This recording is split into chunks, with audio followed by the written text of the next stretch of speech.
Hello and welcome to the Parliamentary Insight podcast with me, Matt, and Lucas. And today we'll be discussing parliamentary reform. That is very exciting. Why don't you get started with the House of Lords? I will get started with my favourite institution, the House of Lords. The House of Lords serves as the unelected revisionary chamber in Parliament and remains one of the most controversial institutions in the UK, Yes. with recent reform apparently failing to resolve its fundamental legitimacy problem. In March 2026, the House of Lords Hereditary Peers Act removed the 92 remaining hereditary peers, a reform that had largely been in the making since 1999, taking the whole removing process of hereditary peers 27 years to complete. This is significant because it represents the first major structural change to the Lords in over a decade.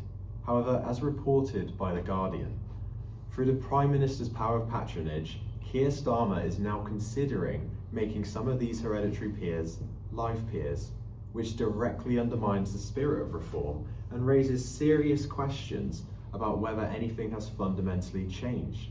The Electoral Reform Society backs this up by highlighting that only 2% of the public have confidence in the House of Lords, Wow. which almost reflects a sense that people are like, well, we don't elect them. What do they actually do? This demonstrates that whilst Parliament has attempted to reform the Lords, the core issues themselves remain unresolved. Because of the Prime Minister's power of patronage, they can simply replace a form of unelected membership with another. It's just swapping out hereditary peers for appointed peers. And critics argue that this makes the Lords more susceptible to political cronyism rather than less. And that said, it would be wrong to dismiss the Lords entirely though. It does bring genuine expertise from scientists, lawyers, you name it, experts appointed by the Lords Appointment Commission, which is largely absent from the House of Commons. And this raises an important question. Can you have a chamber that is both democratically legitimate and genuinely a chamber that is focused on expertise? Another important factor of parliamentary reform is the select committee's powers and autonomy. So select committees are the House's primary tool for detailed scrutiny, but their effectiveness is heavily dependent on their independence and powers, and that was the door. So in 2010, a big step forward in strengthening these bodies was a reform that allowed the whole House to elect committee chairs, and this shifted the power away from the party whips, making chairs less answerable to the parties and more answerable to the House as a whole. And further strengthening this independence ensures that the committee would remain feared by the parliaments and ministers rather than subservient to them.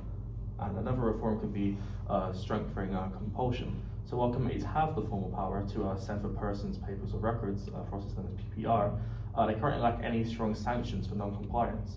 So there is the possibility of legislating to make a refusal to attend a criminal offence, which would provide certainty and a deterrent effect, though at the risk of increased court involvement with the House of Commons. So as things stand, the government's current internal guidance, the Motherly rules, currently allows it to refuse to allow specific civil servants to attend hearings.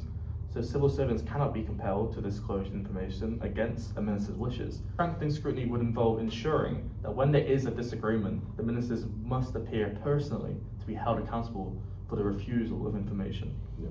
Lucas brings up some very interesting points, which I'm going to link now to social representation, because although Parliament has been seen to become more socially representative over the years, with women and ethnic minorities coming to Parliament in larger figures over recent general elections, the evidence strongly suggests that natural progress alone is insufficient and that structural intervention may be necessary to sustain that progress and advance it forward. The 2024 general election returned 265 female MPs, the highest number in history, alongside approximately 90 ethnic minority MPs. And obviously on the surface, this looks like significant progress. The Political Quarterly goes further and argues that ethnicity is no longer a major barrier to election, as all major parties are increasingly placing minority candidates in winnable and safe seats. However, the Institute for Government also notes that despite these gains, the UK only ranks 25th globally for female representation, suggesting that Parliament is still not fully socially representative as a whole. Picture on intervention is even more telling, as it shows that women selected via all-women shortlists performed equally or better than non-quota MPs across key measures of parliamentary activity such as debates, asking questions of Prime Minister's questions, and committee work, which directly refutes the argument that quotas produce less qualified politicians. More critically though, when Labour abandoned all-women shortlists ahead of the 2024 election, the number of female candidates actually fell. This shows that therefore progress is being made, but it is quite delicate and isn't sustainable by itself. And the question therefore is not whether Parliament is becoming more representative, as it clearly is, but whether progress would actually survive without those quotas in place.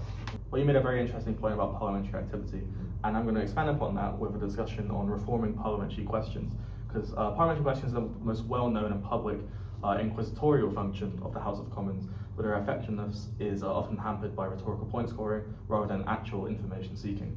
So PMQs is often criticised as a rowdy, mudslinging spectacle dominated by party leaders, and it is. But proposed reforms to enhance scrutiny include reducing the number of questions the leader of the opposition is allowed to ask, and allow more backbench participation, and institutionalizing a set number of closed, substantive questions each week. The Speaker's power to grant urgent questions is also a significant check, as it brings the Minister to the House at very short notice to answer high-profile questions, and there has been a dramatic increase in urgent questions since 2009, which has effectively required the executive to justify its actions immediately as events unfold. There's also the issue of improving the quality of written answers. So written questions can be pursued more relentlessly than oral ones, yet ministers often avoid answering these type of questions.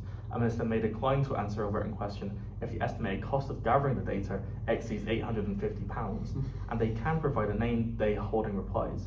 So enhancing the Procedures Committee's monitoring of late or unsatisfactory answers is one way to maintain pressure on departments.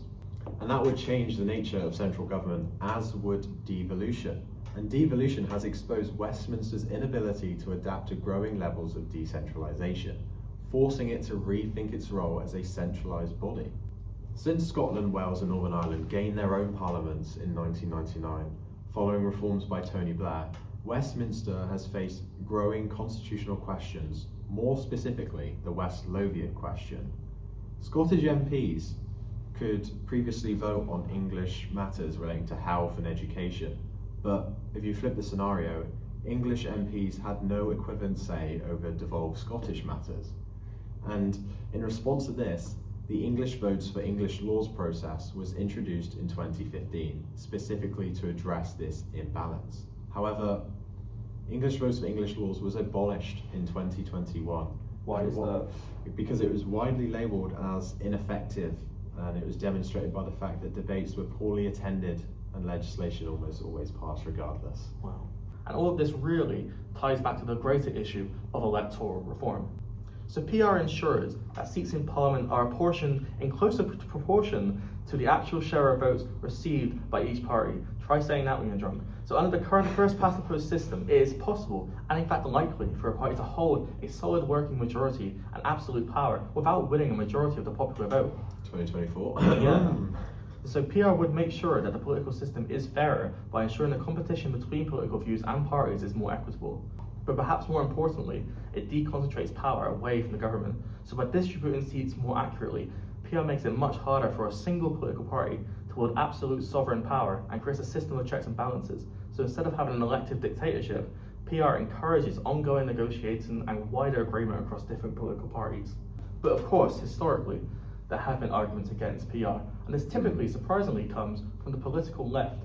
Now, the left has historically preferred first past the post because it allows a party with a solid majority to hold absolute sovereign power, and this enables a government to implement its legislative program without the need to share power or dilute its promises with other parties. You know, it's hard enough for leftists to agree amongst themselves. If you want them to agree with a liberal, you're going to have a hard time.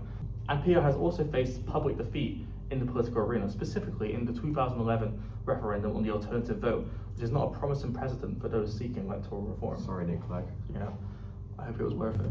Well, I think that was a very interesting discussion, and I agree. I can't wait to learn more. Yeah, I'd say it was first class. Yeah, first. Like a Trump handshake now for you.